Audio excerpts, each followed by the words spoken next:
Bienvenidos a la quinta temporada de Unidos por el Diseño. Soy su host, Verónica Alvarado, creadora de Diseño UNE, y estoy muy emocionada de presentarles un espacio donde hablaremos sobre creatividad, diseño en sus diferentes especialidades, innovación, emprendimiento, negocios y tendencias, entre otros temas relacionados. Aquí nos unimos a través del diseño para explorar nuevas ideas, aprender de los mejores de la industria y conectarnos con una comunidad de mentes creativas. Así que únanse a mí cada semana mientras conversamos con expertos, compartimos historias inspiradoras y descubrimos juntos cómo el diseño puede transformar el mundo que nos rodea.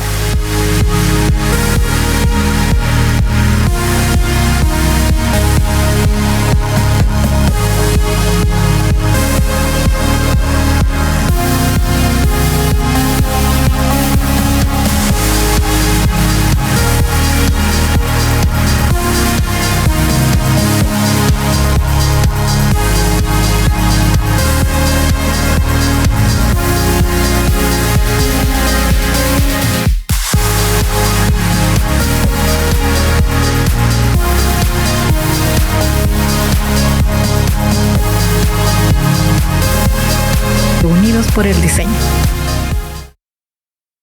Y bueno, continuamos con el libro del mes, que es Inteligencia Intuitiva. ¿Por qué sabemos la verdad en 2 segundos? Les cuento. Sí, vamos a dar un salto en los capítulos porque hay demasiados ejemplos y de repente lo que nos interesa, que es saber cómo se produce la inteligencia intuitiva, es poco, por lo menos en el capítulo 2. Así que nos pasamos al capítulo 3, que se llama El error de Warren Harding. ¿Por qué nos enamoran los morenos altos y apuestos? A primeras horas de la mañana en 1899, 2 hombres coincidieron en el jardín trasero del Hotel Globe en Richwood, Ohio, mientras les limpiaban los zapatos. Uno de ellos era abogado y miembro de un grupo de presión de Columbus, la capital del estado de Ohio. Se llamaba Harry Doherty, fornido, rubicundo, de pelo oscuro y liso. Era una persona brillante, el Maquiavelo de la política de Ohio. El típico urdidor entre bastidores, un juez astuto y perspicaz del carácter, o al menos de la oportunidad política. El segundo hombre era un editor de un periódico de la pequeña ciudad de Marion, Ohio, a quien en ese momento le faltaba una semana para ganar las elecciones del Senado de ese estado. Se llamaba Warren Harding. Doherty miró a Harding y se quedó sobrecogido al instante por lo que vio. En palabras del periodista Mark Sullivan, que escribió acerca de ese momento en el jardín, merecía la pena mirar a Harding.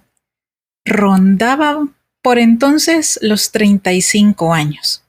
Tenía la cabeza, los rasgos, los hombros y el torso de un tamaño tal que llamaban la atención. Las proporciones que guardaban entre sí provocaban un efecto que justificaría sobradamente aplicar el término de apuesto a cualquier varón de edad similar que tuviera años más tarde. Cuando su fama sobrepasó los límites de su localidad, algunas descripciones se refirieron a él con la palabra romano. Cuando bajó las piernas de la caja de limpiabotas, se confirmaron las sorprendentes y gratas proporciones de su cuerpo y la ligereza de sus pies. Su talle erguido y su porte aumentaron la impresión de garbo y virilidad. Su flexibilidad en combinación con la magnitud de su estructura, sus enormes ojos radiantes, algo separados entre sí, su abundante pelo oscuro y su tez marcadamente bronceada, le conferían una belleza similar a la de los hindúes. La cortesía de la que hizo gala al ceder su asiento al otro cliente daba a entender una auténtica cordialidad hacia todo el género humano. Tenía una voz notoriamente profunda, masculina, cálida. El placer que mostró en el cuidado con el que el limpiabotas le pasaba el cepillo reflejaba un interés por el atuendo poco corriente en un hombre de una ciudad pequeña. Su ademán, al dejar una propina, denotaba la afabilidad y generosidad que había detrás. El deseo de complacer, basados en un saludable estado físico y una sincera bondad de corazón. A ese instante, mientras examinaba a Harding, a Doherty se le ocurrió una idea que iba a cambiar el curso de la historia de Estados Unidos. ¿No sería ese hombre un magnífico presidente? Warren Harding no era un hombre especialmente inteligente. Le gustaba jugar al póker y al golf, y también beber. Pero, sobre todo, le gustaban las mujeres. De hecho, su apetito sexual era ya legendario. Conforme fue ascendiendo de un despacho político a otro, nunca se significó por nada. Era impreciso y ambivalente en materia de política. En una ocasión se aludió a sus discursos como un ejército de frases pomposas que avanzan en busca de una idea. Tras ser elegido senador en Estados Unidos en 1914, se ausentó de los debates sobre el derecho al voto de las mujeres de la ley seca, dos de las cuestiones políticas más importantes de la época. Fue ascendiendo sin cesar desde el ámbito político local de Ohio, movido solo porque lo empujaba su mujer Florence. Por las intrigas de Harry Doherty y porque, según se fue haciendo viejo, su aspecto se fue haciendo más y más irresistiblemente distinguido. Una vez en un banquete, uno de sus partidarios gritó: «Vaya, si el cabrón parece un senador». Y así fue. Francis Russell, biógrafo de Harding, escribe que los primeros años de madurez, el contraste entre sus pobladas cejas negras y su pelo gris acero producía un efecto de fuerza. Sus enormes hombros y su tez morena daban la impresión de salud. Harding, según Russell, podría haberse puesto una toga y aparecer sin problemas en el escenario de una obra sobre Julio César. Doherty se encargó de que Harding pronunciara un discurso ante la Convención Presidencial Republicana de 1916, pues sabía que bastaba con que la gente lo viera y oyera su magnífica voz profunda para que se convencieran de que merecía un puesto en las altas esferas.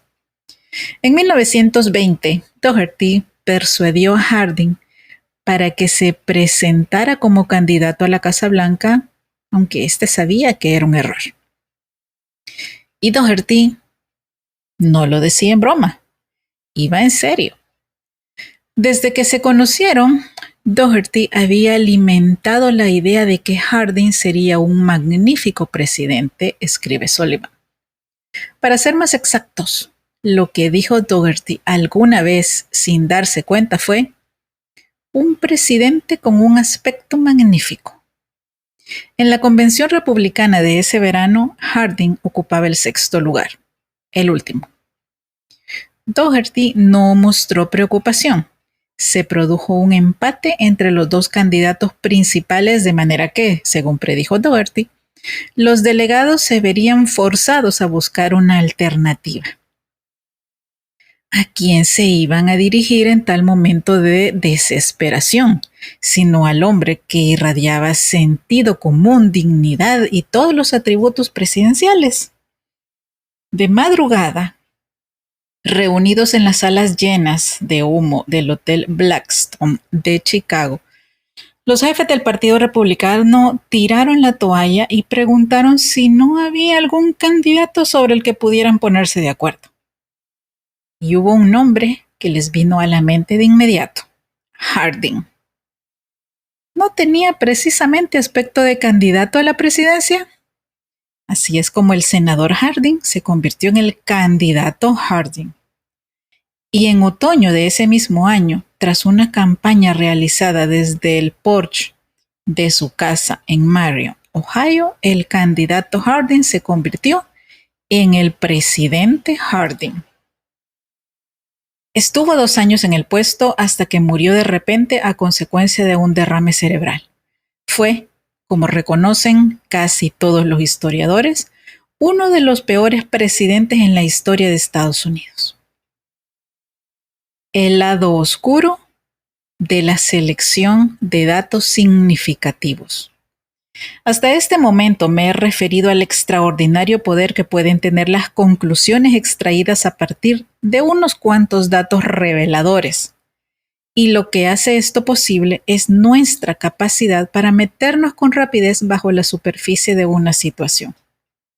Thomas Hobbin y Evelyn Harrison, así como los expertos en arte, pudieron ver de inmediato lo que había detrás del artificio del falsificador. Susan y Bill parecían, al principio, la encarnación de una pareja feliz y enamorada. Pero cuando escuchamos con más atención sus conversaciones y medimos la proporción de emociones positivas y negativas, la historia cambió.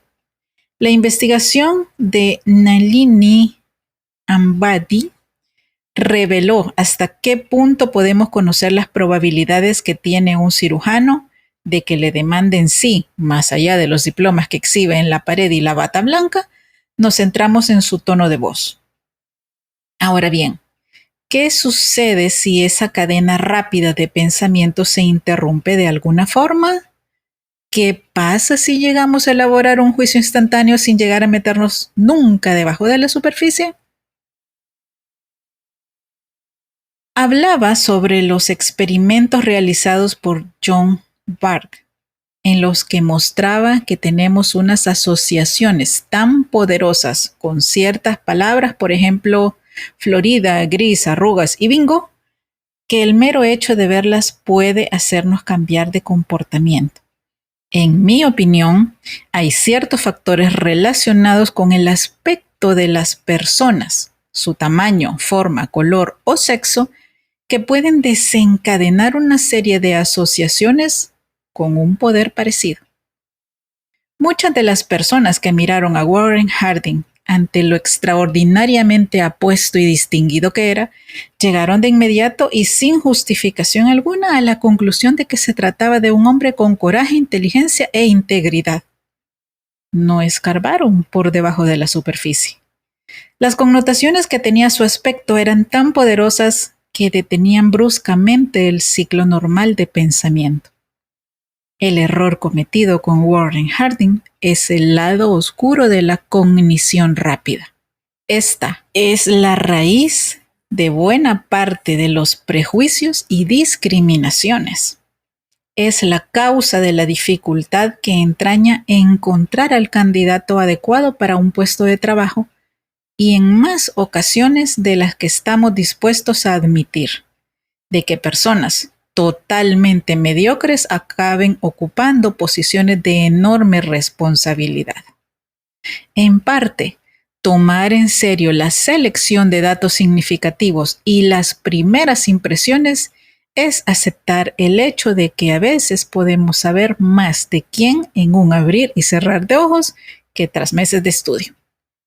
Pero también tenemos que reconocer y entender las circunstancias en que la cognición rápida nos lleva por el camino equivocado. Inteligencia intuitiva en blanco y negro. Durante los últimos años, varios psicólogos han comenzado a estudiar más detenidamente la función de esos tipos de asociaciones inconscientes o, como a ellos les gustaría llamarlas, implícitas, desempeñan en nuestra creencia y nuestro comportamiento.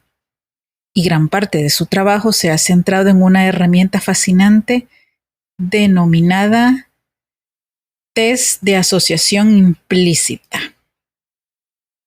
Creado por Anthony Greenwald, Masarin Banahi y Brian Nosek, el TAI se basa en una observación aparentemente obvia, aunque muy profunda. Las conexiones entre pares de ideas que ya están relacionadas en nuestra mente las hacemos con mucha mayor rapidez que entre pares de ideas que no nos son familiares. Ahora, ¿qué significa esto? Permítanme ofrecerles un ejemplo. A continuación, aparece una lista de palabras. Tomen lápiz y papel y asignen a cada uno de los nombres la categoría a la que pertenece poniendo una marca a la izquierda o a la derecha de la palabra. También pueden señalar con el dedo la columna apropiada. Háganlo lo más deprisa que puedan, no se salten ninguna palabra y no se preocupen si se equivocan. Las columnas son masculino, femenino y al centro dice Juan, Roberto, Amanda, Susana. Juana, Pedro, Laura, Jaime, Isabel, Manuel y Sara. Muy fácil, ¿no?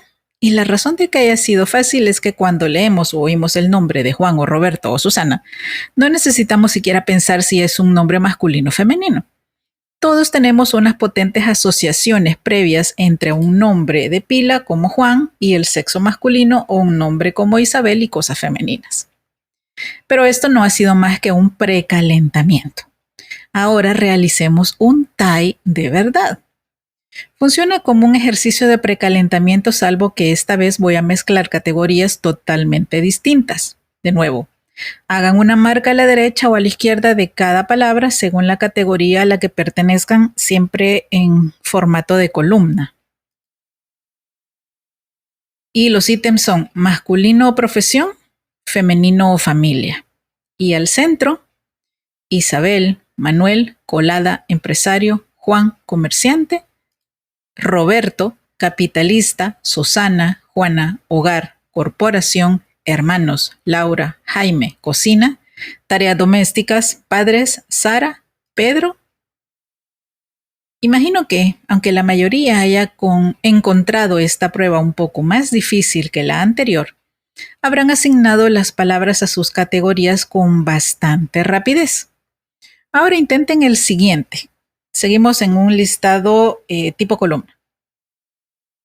Capitalista, Susana, Juana, hogar, corporación, hermanos, Laura, Jaime, cocina, tareas domésticas, padres, Sara, Pedro, bebés, Sara, Pedro, comerciante, empleo, Juan, Roberto, Susana, doméstico, empresario, oficina, Juana, Peggy, primos, abuelos, Jaime, hogar, Isabel, empresa y Manuel. ¿Has apreciado la diferencia? Esta prueba era más difícil que la anterior, ¿verdad? Como la mayoría de las personas, les habrá llevado un poco más de tiempo colocar la palabra emprendedor en la categoría de profesión, cuando profesión formaba pareja con femenino, que cuando lo estaba con masculino. Esto se debe a que la mayoría de nosotros tiene unas asociaciones mentales más fuertes entre lo masculino y los conceptos profesionales que entre lo femenino y las ideas relacionadas con las profesiones. Masculino y capitalista van juntas en nuestra mente de forma muy similar a como lo hacen Juan y masculino. Pero cuando la categoría es masculino o familia, debemos pararnos a pensar, aunque sea solo por unos centenares de milésimas de segundo, antes de decidir qué hacer con una palabra como comerciante. En los TAI realizados por psicólogos no se suele usar papel y lápiz como en los que yo les he ofrecido. Casi siempre se hacen en la computadora. Las palabras van apareciendo en una pantalla fugazmente y una por una, y si una palabra determinada pertenece a la columna de la izquierda, hay que pulsar la letra E, y si pertenece a la columna derecha, la letra I. La ventaja de hacer el test en un ordenador es que las respuestas pueden medirse con una precisión de milisegundos y esas mediciones se usan para puntuar a la persona que se somete a la prueba. Por ejemplo, si ha tardado un poco más en hacer la parte 2 del TAI, correspondiente a trabajo familia, de lo que tardó en hacer la primera parte, podríamos decir que establece una asociación moderada entre los hombres y la población laboral. Si tardó mucho más en terminar la segunda parte, diríamos que cuando se trata del mundo laboral, su asociación con lo masculino es fuerte y automática. Uno de los motivos de la popularidad que han alcanzado los TAI en los últimos años como herramienta de investigación es que los efectos que miden no son sutiles. Como puede atestiguar aquellos de ustedes que sintieron que iban más lentos al hacer la segunda parte del TAI de trabajo-familia, esta prueba es la clase de herramienta cuyas conclusiones te dejan sin armas. Cuando hay una asociación previa fuerte, las personas tardan en contestar entre 400 y 600 milisegundos, afirma Greenwald. Cuando no es así, pueden tardar entre 200 y 300 milisegundos más, lo cual en el ámbito de este tipo de efectos es una diferencia enorme. Uno de mis colegas de psicología del conocimiento lo describe como un efecto que puede medirse con un reloj de sol. Si desean hacer un TAI en la computadora, pueden visitar el sitio implicity.harvard.edu. Allí encontrarán diversos tests, incluidos los más famosos de todos, los TAI de la raza. Yo he realizado la prueba muchas veces y el resultado siempre me ha hecho sentir algo inquieto. Al principio del test, hay preguntas relativas a la actitud del interesado con respecto a los negros y los blancos. Yo contesté, como supongo que lo habría hecho la mayoría de ustedes, que en mi opinión las razas son iguales. Pero entonces llega el test, se te pide que lo hagas deprisa. En primer lugar está el precalentamiento, con la pantalla aparece una sucesión rápida de fotografías. Cuando ves una cara negra, pulsas E y lo asignas a la categoría de la izquierda. Cuando ves una cara blanca, pulsas I y lo asignas a la categoría de la derecha. Y todo en un abrir y cerrar de ojos, no tuve que pensar en absoluto. A continuación viene la primera parte. Y pone un ejemplo con imágenes entre la columna de la izquierda, americano, europeo o malo, y la columna de la derecha, afroamericano o bueno. Y en medio las palabras daño, maldad, glorioso, maravilloso, hay imágenes y así sucesivamente. Acto seguido me pasó algo extraño. La tarea de colocar las palabras y las caras en las categorías apropiadas se fue haciendo más difícil. Me di cuenta de que estaba reduciendo la velocidad. Tenía que pensar. A veces asigné algo a una categoría cuando en realidad deseaba asignárselo a la otra. Estaba esforzándome todo lo que podía y con un sentimiento cada vez más fuerte de mortificación se fue apoderando de mi mente. ¿Por qué tenía tanta dificultad en colocar una palabra como glorioso o maravilloso en la categoría de bueno cuando bueno estaba emparejado con afroamericano, o en asignar la palabra maldad a la categoría de malo cuando malo estaba emparejado con americano europeo? Entonces vino la segunda parte. En esta ocasión, las categorías estaban invertidas. A la izquierda, americano europeo o bueno; a la derecha, americano afroamericano o malo; y al centro, daño, maldad, glorioso, maravilloso, con imágenes intercaladas, y así sucesivamente. Ahora mi mortificación era aún más intensa. Ahora no tenía dificultad alguna. Maldad, afroamericano malo; daño, afroamericano malo; maravilloso, afroamericano europeo o bueno. Realicé el test por segunda vez, y por tercera y por cuarta, con la esperanza de que el horrible sentimiento de parcialidad desaparecería. Pero dio lo mismo. Al parecer, más del 80% de las personas que hacen el test termina por mostrar asociaciones en favor de los blancos, lo que significa que tarda sensiblemente más en contestar las preguntas cuando se le pide que asigne palabras buenas a la categoría de negro que cuando se le pide que vincule cosas malas con personas negras. Y yo no lo hice tan mal. En el TAI de la raza, mi clasificación fue de preferencia automática moderada por los blancos. En todo caso, yo soy medio negro. Mi madre es jamaiquina. Así pues, ¿qué significa todo esto? ¿Quiere decir que soy un racista? ¿Una persona negra que se aborrece a sí mismo? No exactamente. Lo que significa es que nuestras actitudes con respecto a cuestiones como la raza o el sexo funcionan en dos niveles. En primer lugar, tenemos nuestras actitudes conscientes. Es lo que decidimos creer. Son nuestros valores establecidos a los que solemos dirigir nuestro comportamiento de forma deliberada. Las políticas de segregación racial en Sudáfrica o las leyes del sur de Estados Unidos que dificultaban el voto a los afroamericanos son manifestaciones de discriminación consciente, y es el tipo de discriminación al que nos referimos por lo común cuando hablamos de racismo o de lucha de los derechos civiles. Pero lo que mide el TAI es algo distinto, mide nuestro segundo nivel de actitud, nuestra actitud racial en un nivel inconsciente. Las asociaciones inmediatas automáticas que brotan incluso antes de que nos haya dado tiempo a pensar.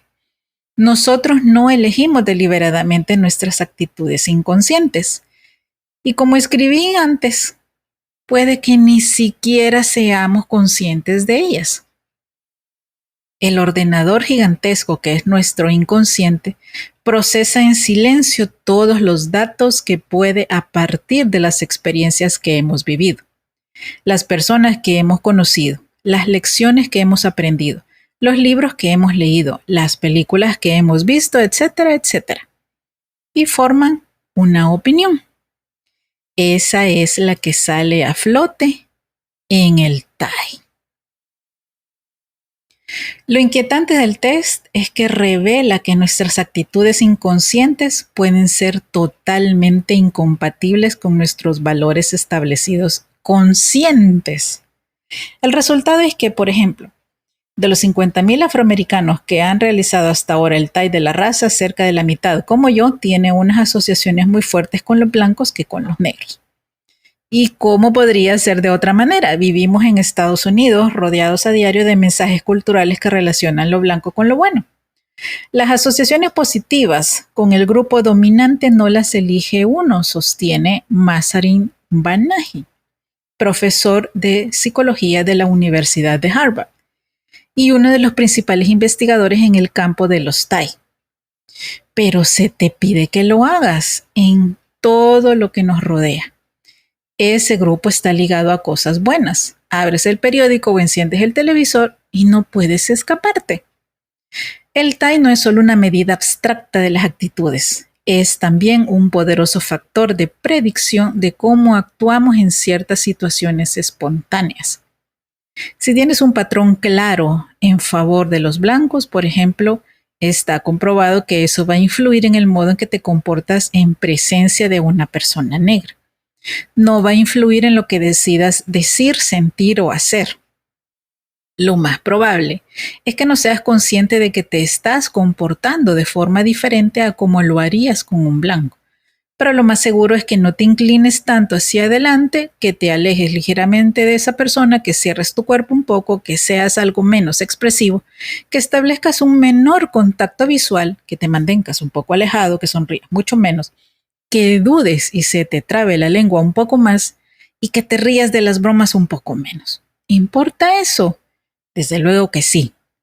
Supongamos que la conversación es una entrevista para un puesto de trabajo y que el candidato es un hombre negro. Él va a notar la incertidumbre y la distancia, y eso bien puede parecer que se sienta un poco menos confiado y seguro de sí mismo y que se muestre algo menos que amable. ¿Y qué pensarían ustedes entonces? ¿Es posible que sientan visceralmente que el candidato no tiene una realidad, no tiene en realidad lo que se necesita? ¿O tal vez que es un poco estirado? ¿O que quizá no siente el empleo? ¿O que no lo quiera? Lo que esta primera impresión inconsciente provocará, en otras palabras, es que la entrevista se desvíe irremediablemente de su rumbo. ¡Wow! ¡Qué interesante estudio! Lo vamos a seguir profundizando y comentando más en el siguiente episodio. Les dejo hasta acá por ahora para que lo pensemos, lo reflexionemos y visitemos ese sitio web sobre los test del TAI. Y bueno, espero que hayan disfrutado de este episodio. Y como siempre les digo, abrazos, bendiciones. Y como siempre les digo, abrazos, bendiciones y nos escuchamos pronto. Hasta luego.